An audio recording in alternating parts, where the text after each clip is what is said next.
Let's go. Word. Hello, welcome. This is episode 58 of So Well Spoken. I'm Moris. With me is Angelus. Yo. And Mike. What's up? Every Wednesday, SixBrownChicks posts their hashtag SBC chat, where people who are in difficult situations email them and they post them on Twitter seeking advice. And I, in turn, give those questions to Mike and Angelus here for their best possible advice for these sketchy, often ratchet situations. Question number 1. 3 of us were tight. Not just clubbing buddies, but real friends. I had a very brief affair with one of their dudes, and that resulted in a pregnancy. I'm due next month, and my friends have not planned a shower or anything. I expected their support. What the fuck? Interesting. So you just not shit, and then you expect people to do stuff for you, I guess. But they're real friends, not just club friends. I mean, I don't really know the difference in that instance. Real friends will steal your man. Real friends will take your man and still demand that you give them a baby shower. That's real. I must have got it all wrong this entire time. That's interesting. I mean, my advice is, why don't you just fuck a dude that's not your friend's boyfriend? Well, they probably together now. She's pregnant, so it's a little late for that. Well, let that be a lesson to you in the future. Yeah. Like, that's all I can give you. Like, I can't really tell them, yo, throw that girl a fucking baby shower. She's still your friend. I mean, I'm surprised you're still friends. Yeah. I mean, yeah, I don't. This sounds whack. Like, who are you? She should be thankful they're still friends. I mean, shit. Are they still friends? I mean, Probably not. Probably not. That's why they ain't having a baby shower. I mean, the fact that she's asking that, I imagine they still kind of talk, because like, if 9 months is how long it takes to have a baby. So I mean, like, if she knows she's pregnant, probably like 4 or 5 months or 3, like, you would know if you're still friends with somebody at that point to even be demanding a baby shower. I guess, I don't know. I just They not friends. They clubbing friends now. They're not real friends. Yeah, anymore. they're basically associates now. Like, Yeah. She's been downgraded. She lost her promotion. She's at the base friend level now. She's got to work her way back up. It's like when you lose your friend on The Sims or whatever, and you got to get them friend points back up. That's pretty much where she at this point. Question 2. I never thought I'd be writing to y'all, but here we are. My boyfriend of 4 years said he wasn't ready to marry. Okay. I got tired of being in other people's weddings, so I put him out. Okay. Six months later, he got engaged to some random chick he met on Tinder. Sick. Help. I'm upset. I mean, he just didn't want to marry you, fam. I mean, That's basically what that means. Like, you were never going to be the one he married. He just kept putting it off because you weren't what he wanted. You were just a thing for him. Putting him out sounds like the best thing that ever happened to him. Yeah. Yeah. Technically, to both of y'all, to be honest, that's actually a good thing. This shouldn't be like no play with her. Like, she realized that, oh wow, like, this man's never going to marry me. Might as well just kick him out. I mean, because what is the point of you being with that dude at that point? Like, Right. She wants to be married. He's clearly not going to marry her. Why keep playing this long game? It's a win-win, really. Yeah. Just like old girl. Yeah, so I would say, the best advice, the only advice that she needs is to basically get over it, get over him, realize that you deserve better, and just live your life, and somebody who actually wants to marry you will come along. You gotta stop looking at a situation like that as like completely negative. That's like a really positive situation. Now he can be out of your life. Well, he probably will come back at some point, try to text you or something. Yeah, he probably will. Because y'all been together for so long, so I got the history. But at the same time, you could be like, fuck yeah. He's gonna abuse the fuck out of that. Oh yeah. We used to be cool, man. I just want to connect and shit. Like we used to. I miss you. I miss you. I miss us. I miss that pussy. Niggas do that shit all the time. So it's just that's how it go. Hopefully she gets another boyfriend or something like that, or realizes her worth and doesn't cave in. Because as soon as he gets her pregnant, it's a wrap. Still not gonna marry her. From day one, our relationship consisted of late night hookups and drinks. Hey. He told me he was getting married, so we agreed to one last fling. That night, his fiance, a cop, caught us and she arrested me. He said I was a hooker and he won't help me fight my case. Advice. You can't arrest somebody for cheating on your spouse. So what the fuck she talking about? He said she was a prostitute. No, but I thought he said that after she got arrested. After they got caught. After they got caught having sex or whatever. And he flipped it on her. Gotcha. Okay, I was about to say you can't get arrested for cheating, but all right. I mean, even then, I don't know what she needs help for. It'd be pretty easy to prove that she's not a prostitute, wouldn't it? Would it? I don't know. Oh shit, good question. I mean, she is a cop.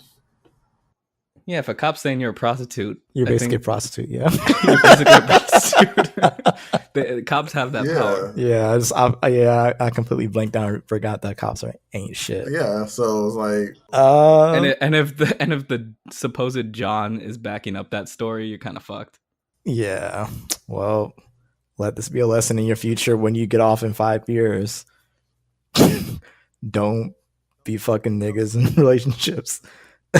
Like, so many issues can be avoided in life if people stop fucking people in relationships. Like, for real. It would solve all problems. It really would just solve so many of these problems that we get on Six Brown Chicks, or they get on Six Brown Chicks, let's just say. It is a continuing It's theme. a theme. A reoccurring theme. I have their friends, spouses, their exes who have moved on. It's a bunch of like people that ain't shit or don't know their worth, and they get caught in the same situations over and over and over again. Yep. Y'all need help. Like, basically, yeah. Damn, we got through the questions quick. Because they're so depressing now. It's just like, yeah, like they're going for like, ha, that's stupid. And I'm like, what are you doing? Like, what are you doing, guys? What's up with politics? What's been going on? Oh yeah, diving on that. The long sigh. I have to prepare myself. Let's talk about like something else and save it for last. So, Wednesday, September 5th, the New York Times published an anonymous op-ed titled "I am part of the resistance inside the Trump administration," and they published this story along with the I don't know what you would call it, like an editorial note beforehand, where they explain that they know who the author is. They're a senior official in the Trump administration, but their identity is being kept a secret because this could jeopardize their job by disclosing who they are. And the New York Times say, "We believe publishing this essay anonymously is the only way to deliver an important perspective to our readers." So in this op-ed, I pulled some of the quotes from it. The first quote I pulled out of it was, this person wrote, "The dilemma which he does not fully grasp is that many of the senior officials in his own administration are working diligently from within to frustrate parts of his agenda and his worst inclinations. I would know I am one of them. To be clear, ours is not the popular resistance of the left. We want the administration to succeed and think that many of its policies have already made America safer and more prosperous. But we believe our first duty is to this country, and the president continues to act in a manner that is detrimental to the health of our republic." Have either of you read the op-ed? I haven't. I was going to, but I got the gist of it, and I read a whole bunch of reactions, and it's like, I don't know. It's one of those things where it's like sticking it to the man, but then at the same time, it's like, why are you sticking it to him in the first place? Because you're in the office and you could be doing a lot better, a lot more. Just leave, fam. So I feel like you're helping, but at the same time, you're not helping by being here. But if they leave, they just get replaced by somebody worse who falls in line.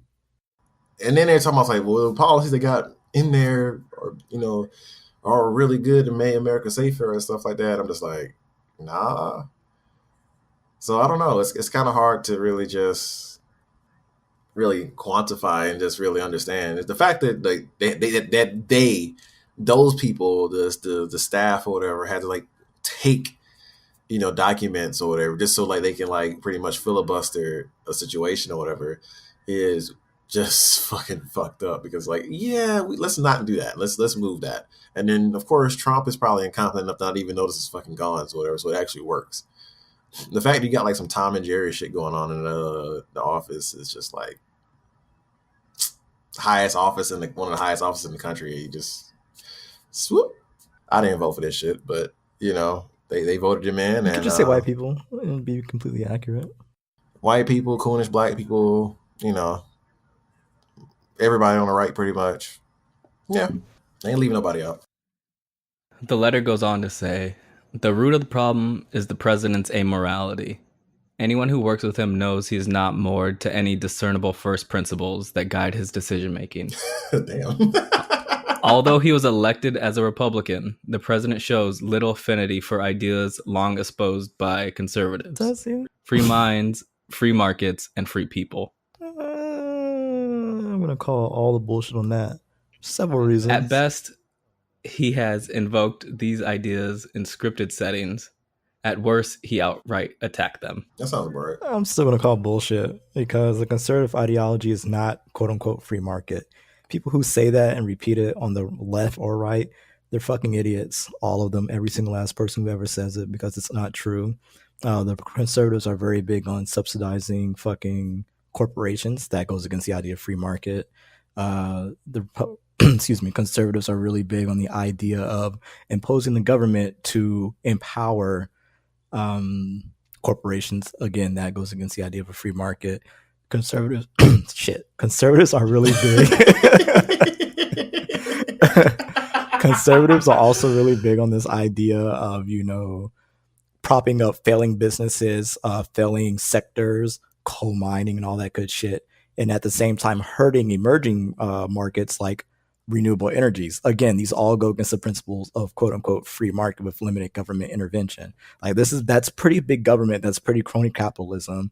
They're also really big on taking quote unquote donations from corporations to pass certain agendas. None of that is free market. So Trump is very much about that. He's been doing what conservatives have always wanted when it comes to, the marketplace and this whole how it works. So this idea that, he's against free markets, like, you bitches ain't even for the free market. So what the fuck are you talking about? Like, why y'all keep saying, like, the only people who ever believe that are idiots that vote for you. So I guess that's why they say, but it's like, it's not even true though. Like, he's literally doing your playbook. Like, he is your playbook without the filter.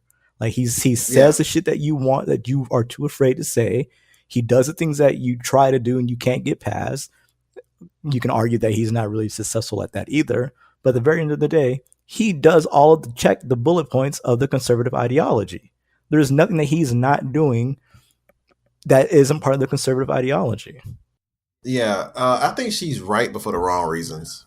Like, just based on the fact that Trump does try to support the Republican agenda or whatever. He just doesn't do it the way that Republicans overall probably don't want him to do.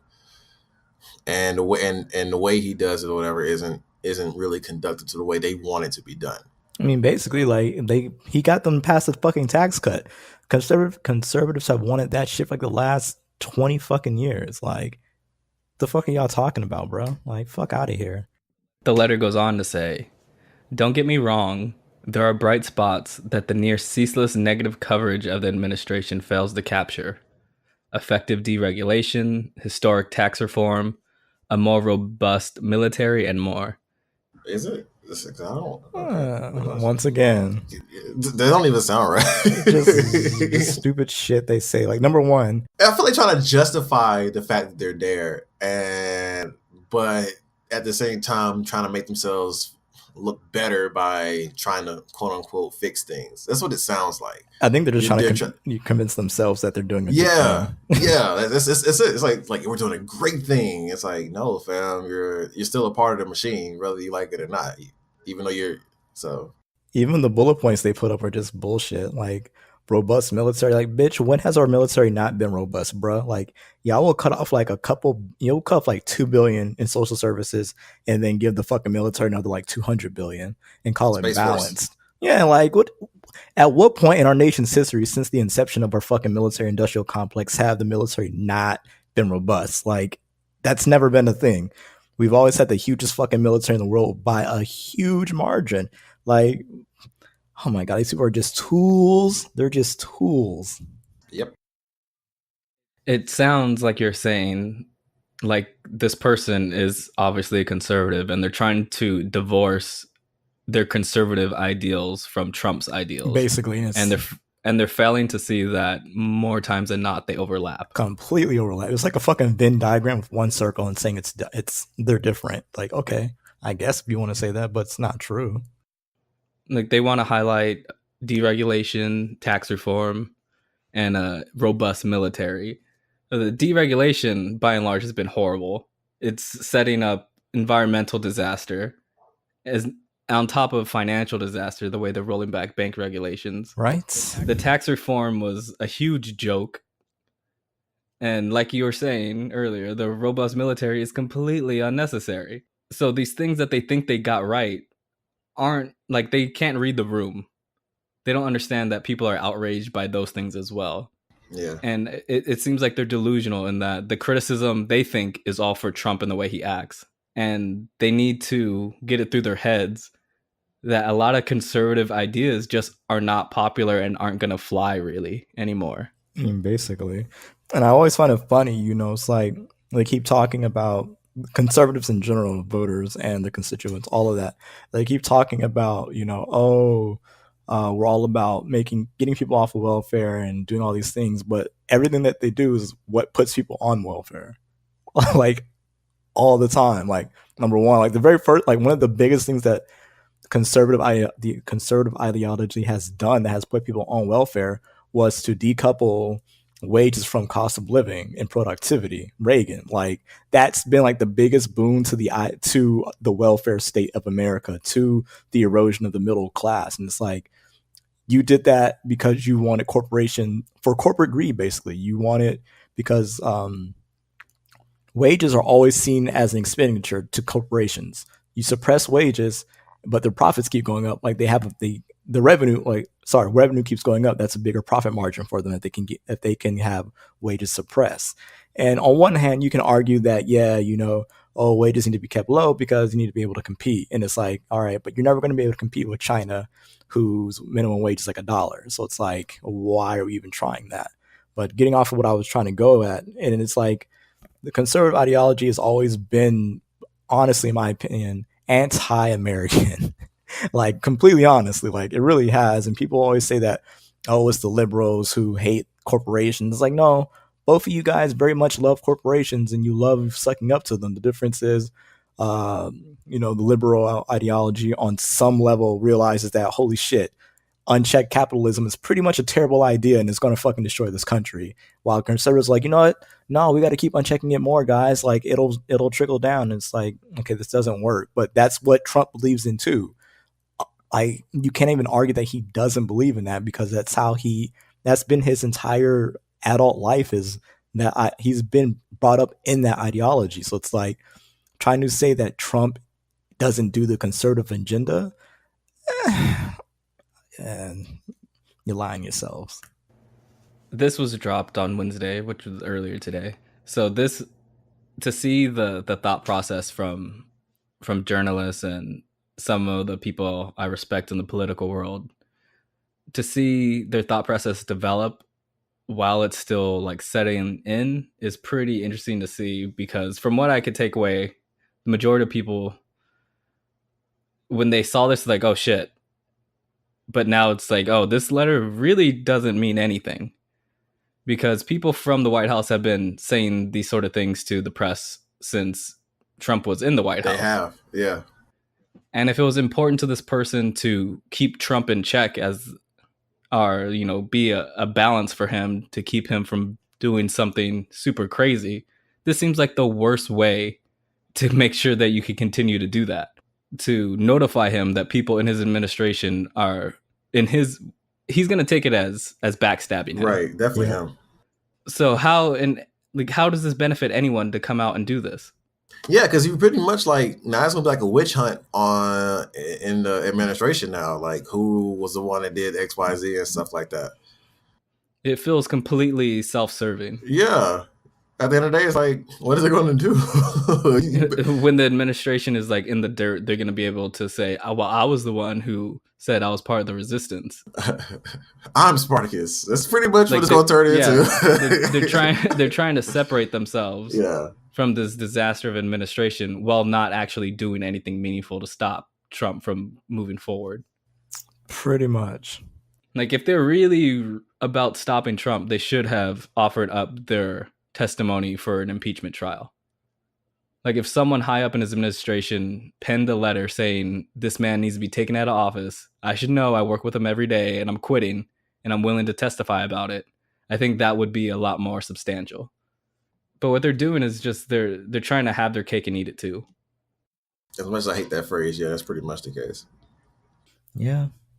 So last week we gave a shout out to an artist that goes by the name of Doja Cat, and now we have to unshout her out. We got to walk back the shout pull a out. retraction. We enjoyed our time. It was brief, you know. It was very brief. So for those who don't know, Doja Cat seems to have a history with some homophobic language. And when called out on it, she issued an apology that... Well, I have the apology here. Let me read her apology. Wait, no. The apology or like the doubling down before the apology? I have 3 apologies here she issued that I'm going to read to you. Wait, but I thought it was the fact that she actually didn't... Like, I thought she just actually like came out of nowhere saying, yeah, I used to say it in high school. And then that's what shit went down. So the whole thing is like people been pulling up stuff on other people on Twitter, on past tweets and stuff, right? That's what happened to her. So then she put out that's when she said what she said. So it made it even worse for her. And then she apparently dropped like what 3 apologies, or is the doubling down part of the 3 apologies? The doubling down was the first apology. That was an apology? She says, I called a couple people F slur. She obviously didn't say F slur. She actually said it. I called a couple people the F slur when I was in high school in 2015. Does this mean I don't deserve support? I've said the F slur roughly 15,000 times in my life. Does saying it mean you hate gay people? I don't think I hate gay people. Gay is okay. That was her first acknowledgement of the situation.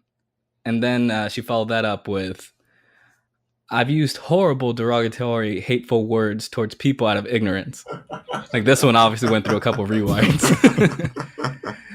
I just want you guys to know that you're incredibly special. No one deserves to be discriminated against for their race, religion, or sexual orientation in any angle or sense. Ooh. I don't want you to look at me as a role model. I just want you to hear my music, and the joy that you take from that is the most important part. All right, Charles Barkley. I love making music with you. Thank you for everything to this day. Damn, that was like written by a PR firm to the T. She realized what she did or whatever, and found her a PR firm real quick. Like, hey, yo, they were like, write me up something real quick, fam. I need this.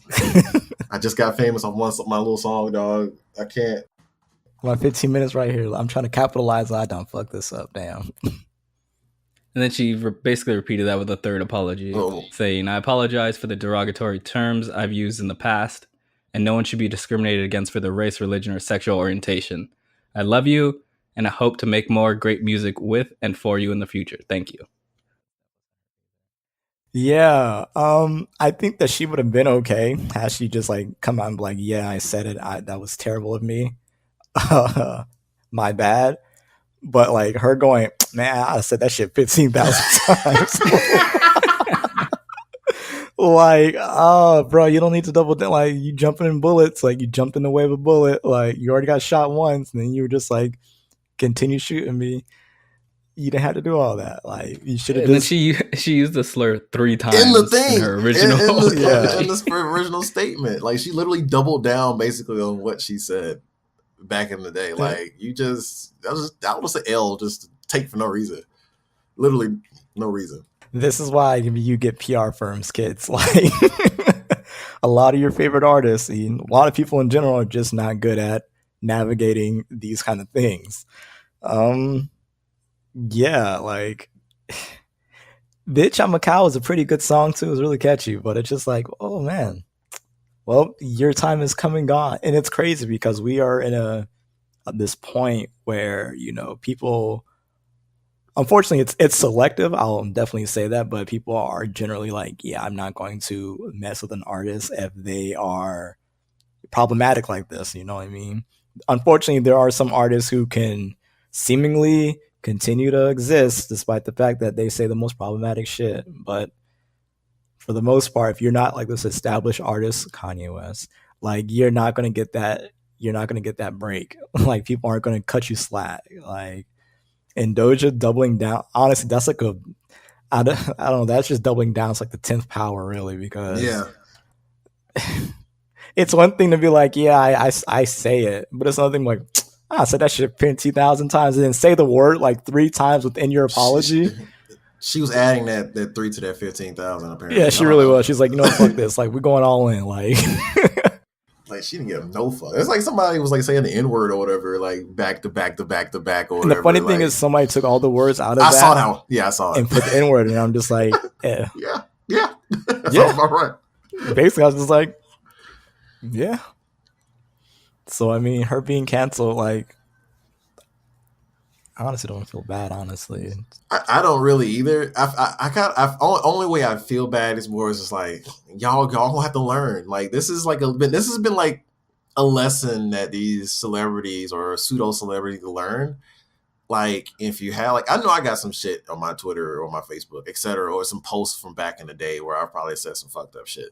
So it's like if forever to come out or whatever, I know to say, yeah, that was me back then. It's not me now. You know, I will understand if you're too offended to listen to me or watch my stuff anymore. That's perfectly fair because it is fair at the end of the day because you feel betrayed.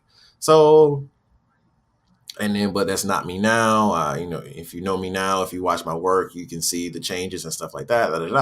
And that's it. That's literally all you have to say. But none of these celebrities know how to work PR. None of them.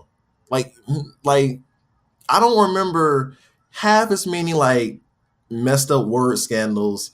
Like just so many. Like we know these celebrities ain't gonna be shit. We know celebrities can be stupid. They're human at the end of the day. But the amount of stuff that they say and get caught up in and have to backtrack or get canceled from projects or just have to just maneuver through or whatever is just so unnecessary because they don't know how to shut the fuck up. Yeah. That's like the most simplest thing to do is just shut up. You don't have to say anything. You know why? Childish Gambino was a good example of an artist who could probably say some shit, probably fuck up and get his shit fucked up or whatever. But he doesn't say anything. And that's a good thing. That's the only thing I'm glad about because he has his own ways or whatever. That episode or whatever with Van and him, with the black girl being mad at the white girl or whatever, being getting the black guy or whatever, the interracial dating or whatever. That was a little cringy and a little like, And if it was anybody else, they would have came out on Twitter, defended that to death, and would have dug a deeper hole. I swear to God, that probably would have happened. But Childish Gambino didn't. His social media presence is now nowhere near anything. He doesn't say anything. He keeps it away. So what it does is it brings the burden of proof to the people making the accusations in the first place. So it's less about Childish Gambino and more about the people just saying things or whatever, and that washes away with time or whatever as you do more work and stuff like that. But these cats are, no pun intended, are out here just saying anything and then like wondering why people are like not buying their tickets or ruining their careers or taking jobs away from them. Yeah, because you don't know when to shut the fuck up. It's simple. You know who's really good at it? Beyonce. She has no social media presence. She just keeps to herself. Keeps to herself. Just goes home to her children, makes a good album, does a concert, and that's it.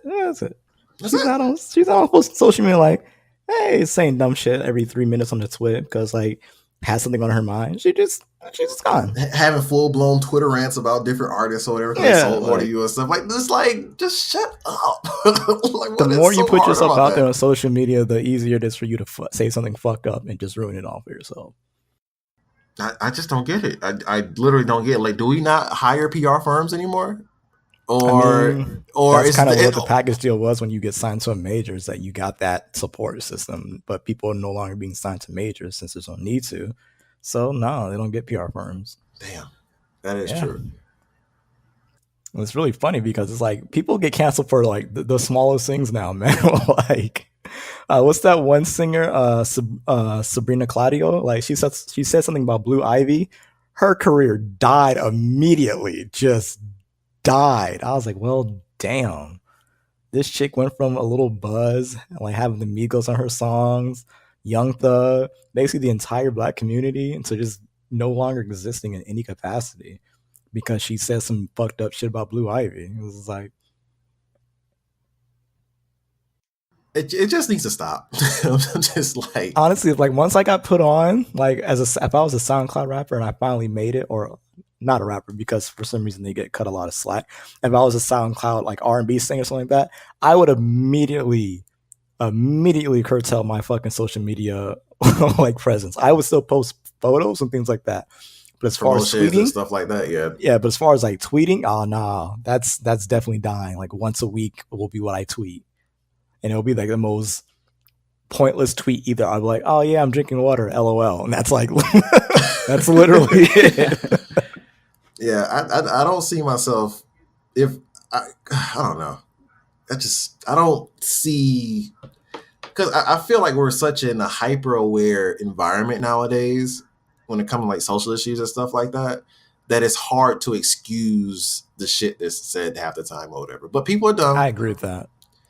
People are dumb. They lack common sense. That's perfectly fine. But the fact that it's like people would say something, double down on it, and then be surprised people are mad at it. Basically. You know what I mean? That's what is upsetting to me, is the fact that no one knows how to handle being wrong with grace. You know, because like I said earlier, if I had a statement or whatever, people will be upset at something you said in the past or whatever. People will be, and it's their right to be upset. But at the same time, you know, that can go away with time if they realize, hey, maybe, you know, time has passed or whatever, you know, they allow you to be, you know, be wrong or whatever. But when you double down, you kind of ruin that chance. If you don't have the legacy or the clout, or just like, you know, people just not finding you that problematic or whatever, they just overlook it. But when you double down, you ruin your chances to really come back. And like I said this on Twitter, it's like the sad thing about the Doja Cat situation is she doesn't have any of that. And then on top of that, there's also the factors that, you know, we're a lot less forgiving towards women when they do stuff like this. Men can say some stuff and get away with some stuff or whatever. We'll get to that a little bit later. Or say or do stuff and get away with it and come back to thunderous applause or whatever. But with women or whatever, as soon as they do something wrong, they get canceled. Remember old girl that was supposed to sing at Trump's inauguration or whatever? Michelle. Yeah. Yeah. And that was like a magnitude problem. She's probably doing it just to get cash a check or whatever at the end of the day. You know what I mean? That could have been looked over, but nah. And the thing is, she didn't even double down on it. She's like, wow, I fucked up. And people were like, okay, cool. Then like, she, wow. After that, then she doubled down because she was mad at everybody. Yeah, it's just like, damn, like. But at the same time, like, I don't know, like, I feel like it's pretty easy not to say really fucked up shit. You know what I mean? Like, it really is. Like, why do you? I don't know. Like, why would you even tweet some shit like that? On top of that, why would you go back once you were called out and go, I say it all the damn time? Like, like that's the white defense. You know, that's white people say when they say the N-word. Like, I say it all the time around my black friends. Like, well, shut the fuck up. Like, I'm okay with being with the gays or whatever. It's like, that's exactly like, she what literally they're saying. She did all the fucking button. I'm like, oh my God, bro. Like, was your PR, you're like that white parent of yours. Like, Jesus is terrible. And it's just like, I don't understand why it's so hard for people not to insult women, LGBTQ, black people, minorities in general. Like, I don't understand why that's so hard for people to not do that.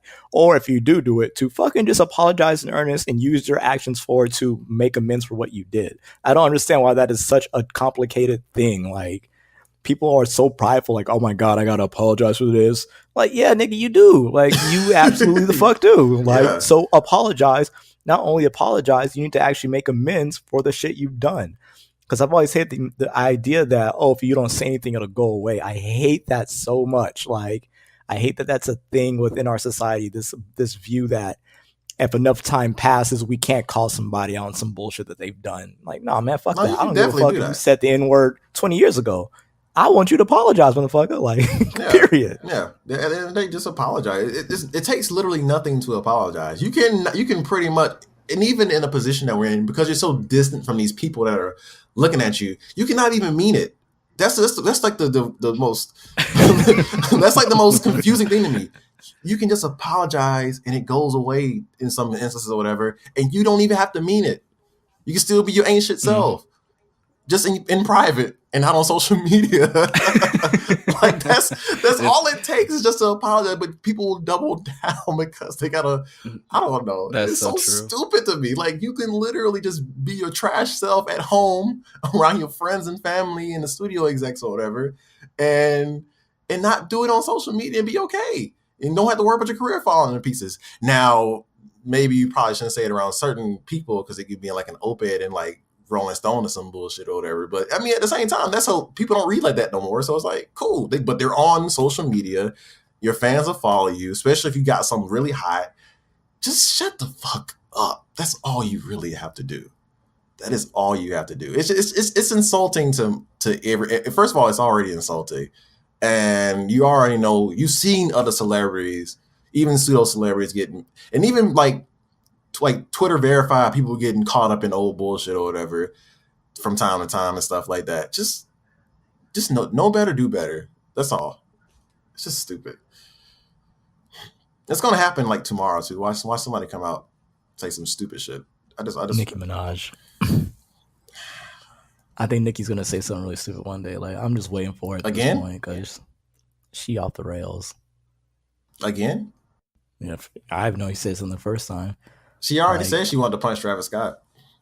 I mean, like something that people will like the double standard won't apply to. Like, yeah, I mean, saying something actually truly problematic. Like, she's just throwing shit at a wall to stay relevant, bro.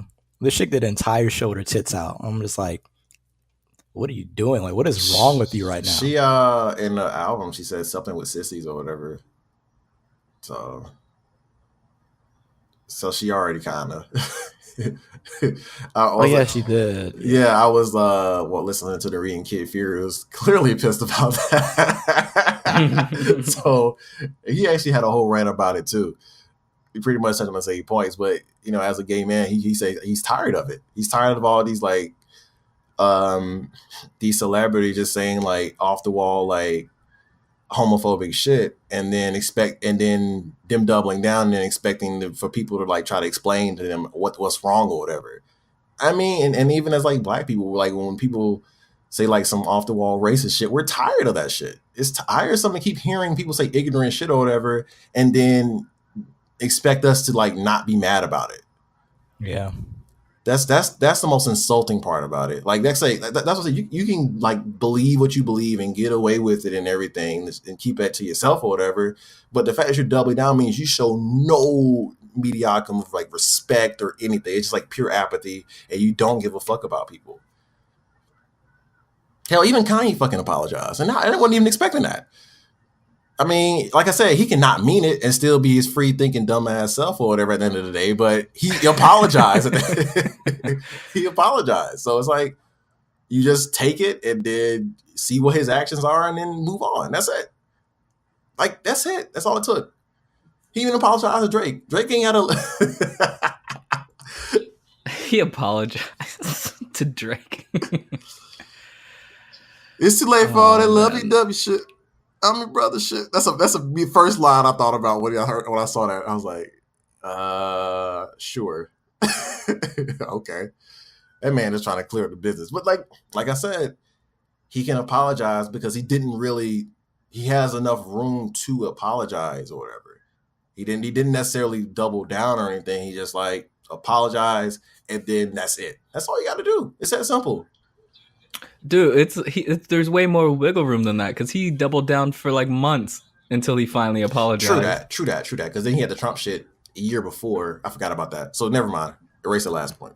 But still, he apologized. But And he apologized for everything. He apologized for the MAGA hat. He apologized for the Drake diss. He apologized for the comment about slavery being a choice.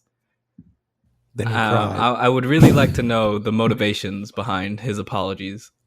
Probably Kim was like, "Yo, you fucking up our money a little bit, bro. Like, hey man, we lost like 200 million this year. Like, you need to go apologize, Kanye. I know you don't mean it, and it's fine because I believe in you, but they're losing faith in you." She probably some stupid shit like that. I'm like everybody else. Until he leads the Kardashians or whatever, Kanye ain't gonna be good, dog. So about celebrities coming back and with thunderous applause, y'all heard about Louis C.K.? Oh yeah. Now, I was a part of an article about a part of. Wait, you see, we're a part of an article. Yeah, I was interviewed for an article about Okay. gray lines and stuff like that, and blurred lines and stuff like that when it comes to sex and sexual assault and coercion and stuff like that. One of the key things we talked about was Louis C.K. and can't think of because he also came back too. I can't think of his name right now. He also got in trouble for an article that came out about him. He was And these. Aziz, yeah.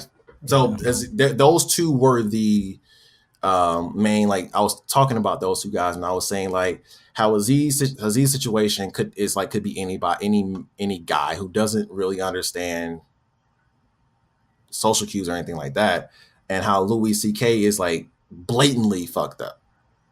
Like that's just blatantly fucked up, and very much so. Yeah, so it's like with Aziz, I feel like Aziz would be like the perfect situation to learn from, whereas Louis beyond learning. Like he can't be redeemed, in my opinion. Yeah, it's like I can see like okay, if he apologized or he kind of doubled down his own way.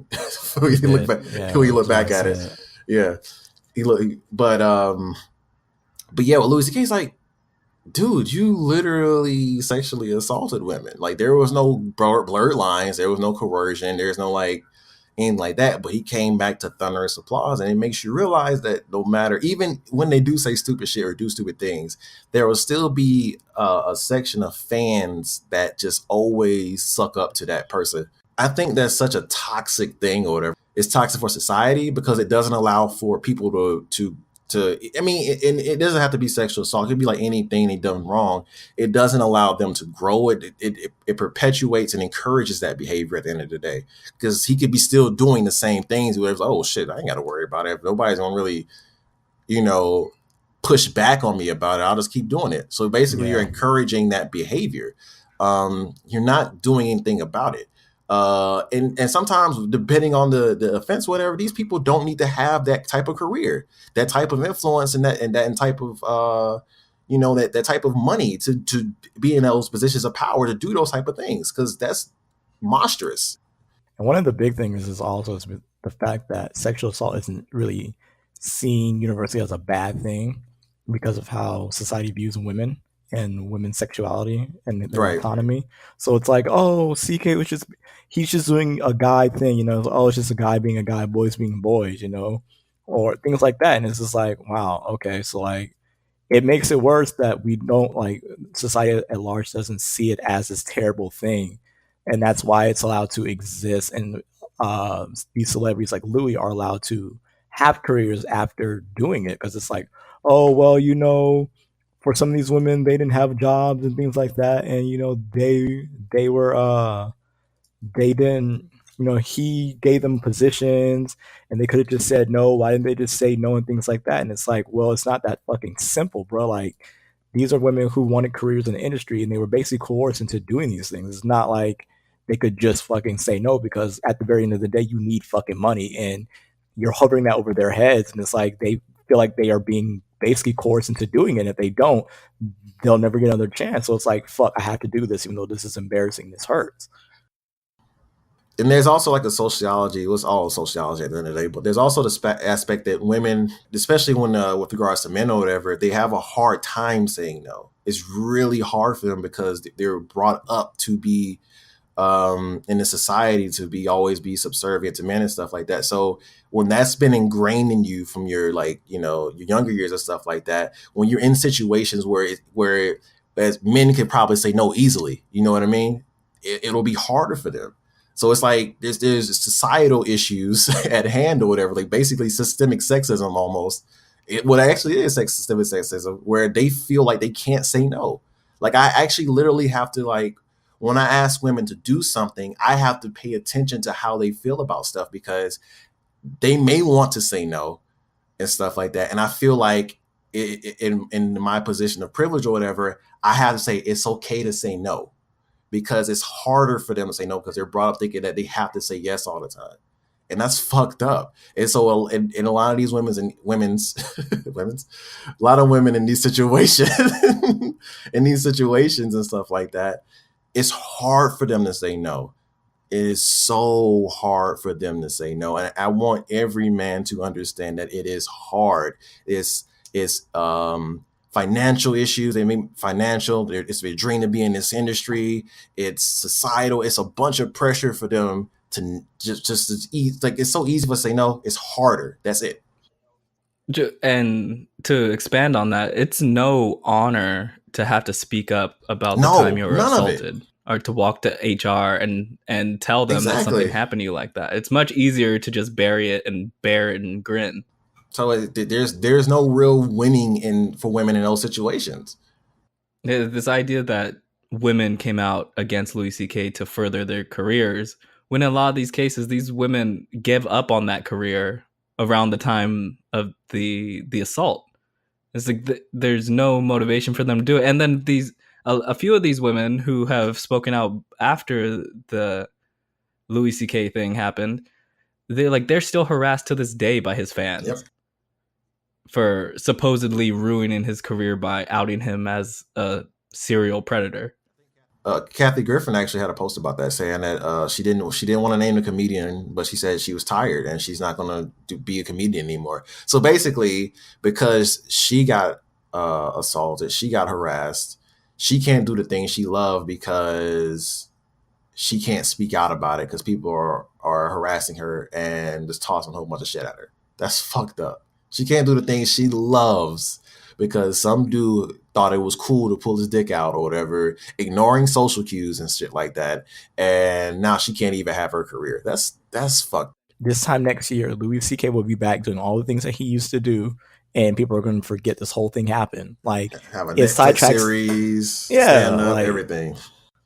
And people are going to like fucking cheer for him coming out. Oh my God, Louis C.K.'s back. He's got a new special on Netflix. Wow. And it's just like, see?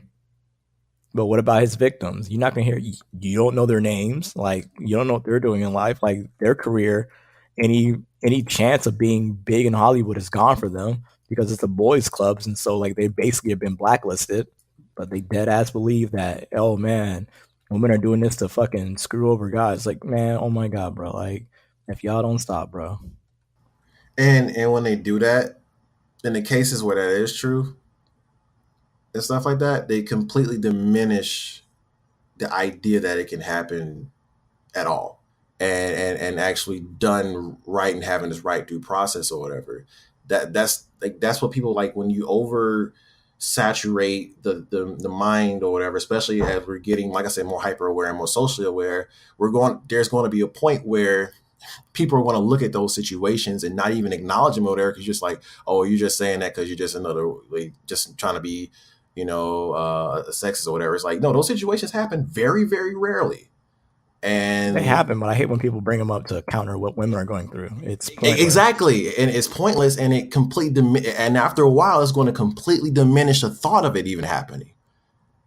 That's going to be messed up for those men whose lives get ruined by stuff like that. Like I said, most times it's usually racial at the end of the day when those situations happen. I've noticed, but it's super rare. But it keeps getting brought up in these wrong situations or whatever to diminish women's like points and everything. Like, one clearly happens more than the other. I don't know why we focus so much on that happening. It happened like 1 or 2 times or whatever, maybe 5 times in like the past 20 years or something like that. And yet we always go back to that. I think that's pointless at the end of the day. Because the narrative is always controlled by men.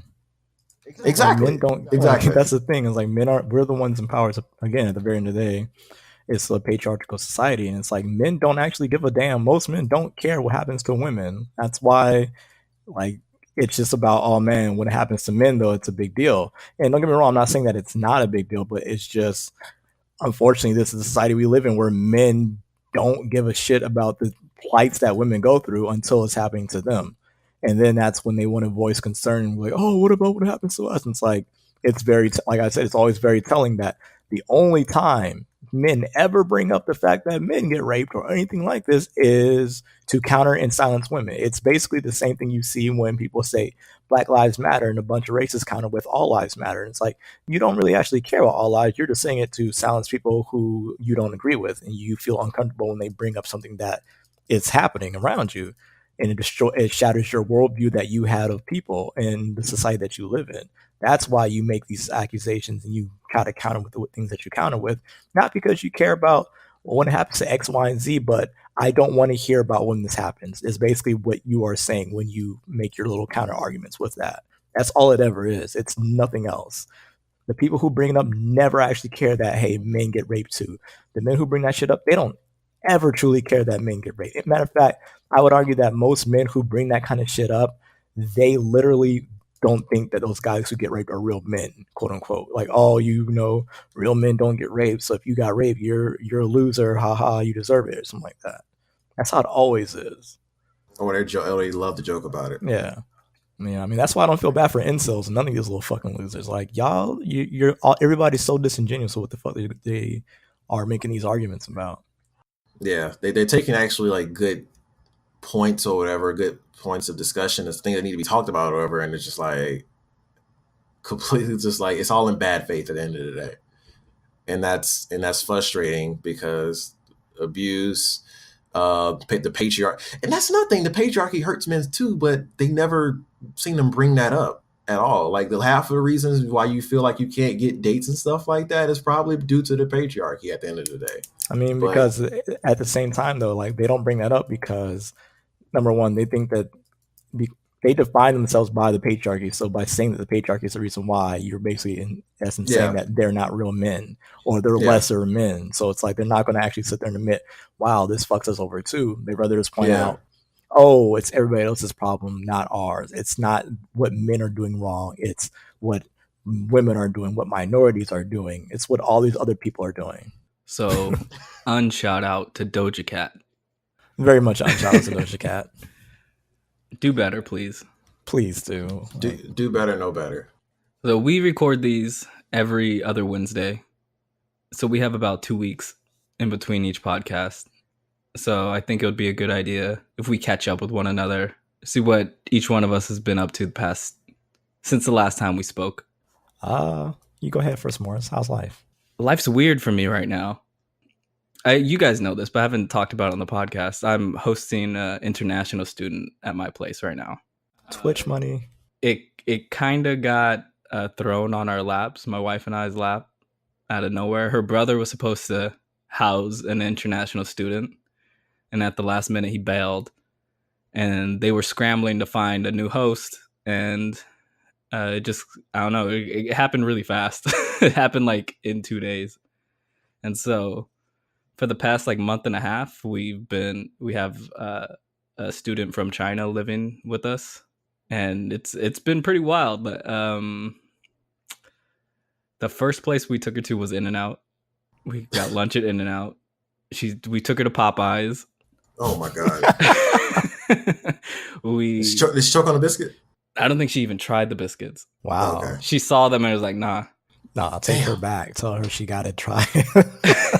Tell her she wants to stay with you.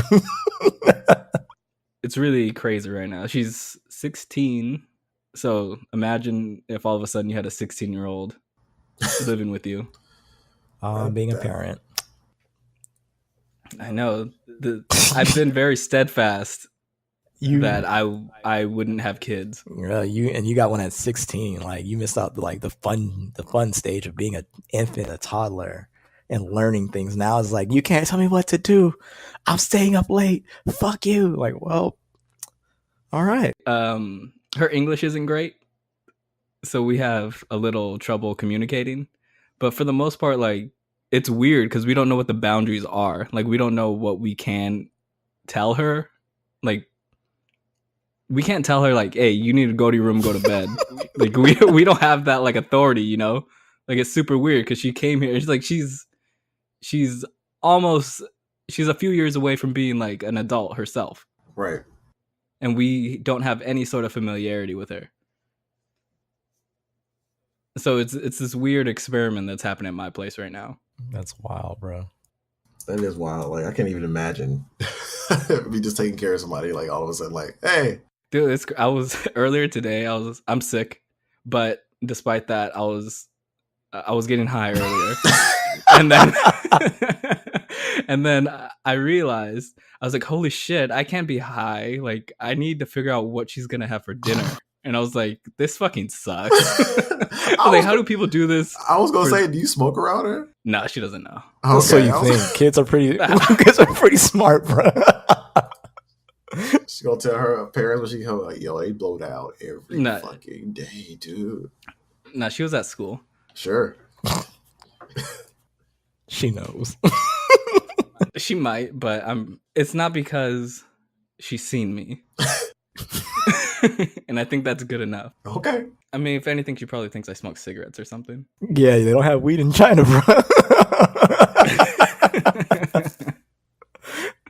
Eyeball emoji here, like she knows exactly what you're like. What's that smell? Oh, my adoptive father of the moment right now is smoking weed again, shaking my head. Again, I'm going to my room.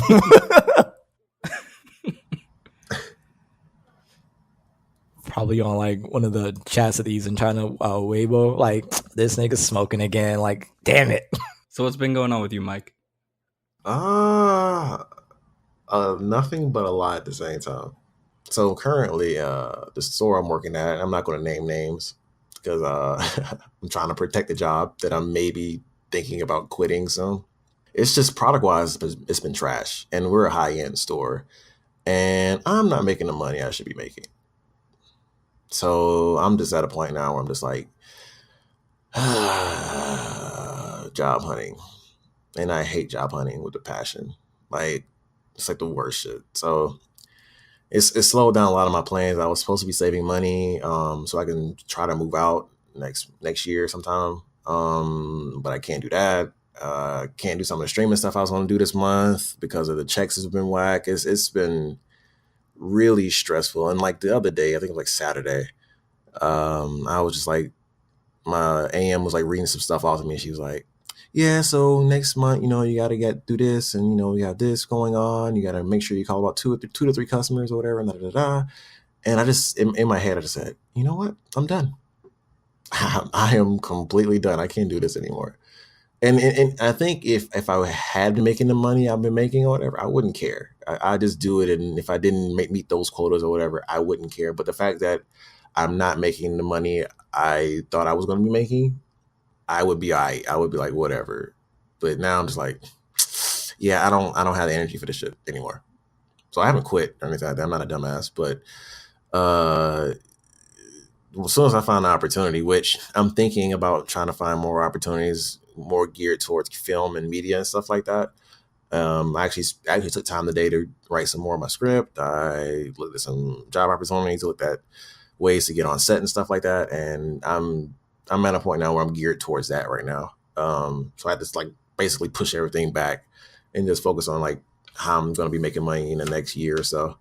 So it's been interesting, but streaming has been fun, and Tekken just dropped a patch. So I'm gonna be occupied, so I won't be too stressed. But at the same time, it's stressful because I'm not making the money. I can't go ball out like I was balling out anymore, and I'm mad about that. Is there a lot of? I know that a lot of TV shows and film and stuff have relocated to Georgia. Yeah. Like, is there really a lot of opportunity out there for someone trying to get into that kind of media? Well, I feel like most jobs and stuff like that, they're really clicked up and stuff like that. So, and based on what I learned from when I was taking my film classes and stuff a few years ago, people tend to hire people they worked with before because there's that element of trust that that person can do their job, because you don't want too many fuck ups on set, because that pushes production time, that increases the budget, et cetera, et cetera. So, maybe not. So I may have to like find some people, like some like newer people that's in the industry or just doing their little small film projects to help them out with stuff just to build a resume up. But that will require me to probably cut my hours at the same time in a store that's not making as much money. So I would have to find a job, maybe like a part-time job or whatever, cut my hours and have like 2 jobs. I don't know. But I would rather have something in my career because I just can't do sales or retail anymore because personally, I like to like switch up my jobs or whatever, just have like a different experience and stuff like that. So I don't like to do like the same thing like 2 or 3 times or whatever. But yes, it's going to be hard, but I feel like whatever I do find is definitely going to be worth it because I feel I don't know. I've had this energy around me, and it's just this like this theme of like moving on lately, and it's just becoming more and more apparent that's what's going to have to happen. So it's all good. It's just stressful because I'm like, damn, I was going to try to save something, but like I can't even do that. It's been like 2 or 3 months of that, and I just can't stand it anymore. Word. So you're basically pulling an Issa right now. Yeah, exactly. Yo, when that happened, dog, I was like, I wish I could do that, girl. I wish I could do that. But yeah. Sometimes you just gotta go for it, man. Yeah, that's what it's looking like. I've had people at the store tell me that, like customers tell me that. So that's why I said that I feel that energy around me at the moment. And it's like that's probably going to have to be the move. But I got benefits too, so I got to make it smart. Yeah, man. That's like the reason why it's the perfect time to do it. You have no kids. You're relatively good health. You know what I'm saying? You're young.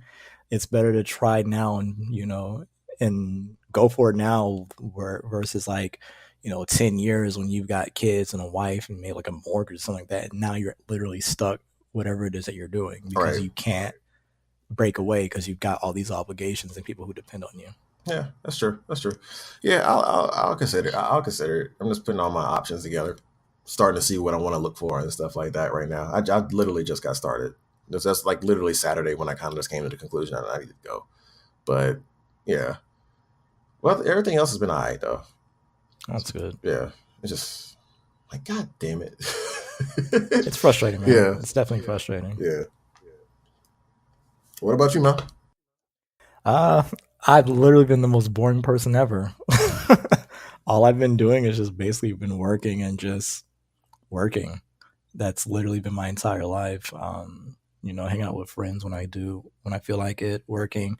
I will say, without going too much into it, that I've been battling the creeping feeling of depression. Like, when you feel it coming on and you try to like fight it off by like doing things and preoccupying yourself. It's like I realize now like that shit does not really work. It just prolongs the inevitable. And it's like, all right, well, at this point, chances are high it's better off for me to actually take my therapist up on the idea of antidepressants. But it's at the same time, I'm like, like I take Adderall, so is this gonna fuck me up on some crazy shit? I'm not trying to be out here fucking like Kanye West, like on my fucking Twitter saying some complete nonsense about MAGA and shit. Like, so it's a lot, honestly. Like just trying to balance everything and basically trying to keep my damn sanity half the time. And it's like it's not even work related. It's just a general feeling that comes over you, and it's just like, all right, this is happening again. Cool. Yeah, I need to do something about that. But I mean, other than that, though, I can't really complain. I mean, I'm going to go see my niece in November sometime, maybe even December, depends on what's going on around Christmas because she lives in Germany. Other than that, yeah, I've been working. Been meeting a lot of new people randomly. Been helping out a friend of mine. She wants to get into software development, so I've been teaching her because she doesn't want to go to school. She can't afford it, and that makes sense. It's just mad expensive. So I've been teaching her software development, and she's already got a job interview lined up, and I've only been teaching her for the last 4 months. And I'm like, well, damn, nigga, like I went to college for this. Like, you just getting interviews? Okay, cool, bet. Fuck, I wasted my money. But yeah, like I've been waking up with a lot of like Black women, especially teaching them about software development. Because one of my friends, she was like, you should teach, Black kids and women software development so that they can get into the field. And I'm like, that's a good idea, dog. So that's something I've been slowly doing on the side, and I'm trying to like figure out a good game plan on how to accomplish that. Because I mean, there's already like a pretty cool initiative called Black Girls Code that I've contributed code for in the open source project, and it's just like, yeah, I want to do more with that. So that's my new game plan in life. SoWellSpoken.com. Again, gang. At SoWellSpokenPod on Facebook, IG, and Twitter. We out here, gang squad. I don't think we have anything else. I think that's the end of this podcast. Yeah, what about Eminem, y'all? R.I.P. Aretha Franklin is what I was going to say. R.I.P. Eminem. I was like, and that would have fit too, because his career is pretty trash. Yeah. But yes, rest in peace, Aretha Franklin. See, that's something we can talk about in the next podcast episode. The eulogy that bishop fucking did. That was a terrible don't eulogy. Get me started. Yeah, we'll say that to the next podcast. Yeah. Yeah. Fuck that guy. SoWellSpoken.com. I'll see you guys in 2 weeks. Yep. You have fun taking care of your child.